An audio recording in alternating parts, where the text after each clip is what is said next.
Бул видеоролик казак тилдүү интернет колдонуучуларын таң калтырды. Анда атагы алыска тараган казак композитору Шамшы Калдаяковдун Сыган серенадасын кореялык ырчы Сон Вон Со аткарган. Анын репертуарында элдик ырлар менен атамекендик ырчылардын хиттеринен сырткары белгилүү ырларга аткарылган каверлер да бар. Ал ырларынын баарын эне тилинде ырдап интернетке жарыялайт. Ал тургай ырчы Батырхан Шокеновдун белгилүү Жамгыр ырын да өз вариантында аткарып чыккан. Ошентип артист казактын ондогон ырларын аткарууга жетишкен. 원래는 그러니까 20대 때는 Мен жолуккан алгачкы казак ырчысы Батырхан Шокенов болду. Анын ырлары менин жүрөгүмдөн орун алды десем аша чакандык болбос. Ошондуктан бул ырды ар ким угушу керек деп ойлогом. Ошентип аларды корей тилине которо баштадым. Ошондон кийин түрдүү ырчылардын чыгармачылыгына кызыгуу башталып, казакстандык ырчылар абдан таланттуу экенин түшүндүм. Казакстанга келгенде эл мени абдан жылуу тосуп алат. Мен өзүмдү чет өлкөлүк жарандай сезбейм. Көп адамдар менен таанышып, ырчы Мирас Жугунусов менен достошо баштадым. Ал мага домбура белеке берди. Анын аркасы менен ушул сонун аспапта ойногонду үйрөнүп жатам. Казак тилин үйрөнүүдөмүн. Болгону кээ бир тыбыштарды айтуу бир аз кыйынга турду. Бирок аракет кылып жатам. 노래를 만들기 위해서 좀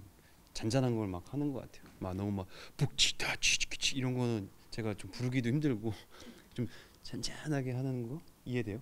그래서 뭐 Угармандардын колдоосу Сон Вон Сопту казак ырларына мындан да көп кавер жаздырууга түрткү берет. Ал белгилегендей эки элди меймандостук жана жакшы мүнөз да бириктирет.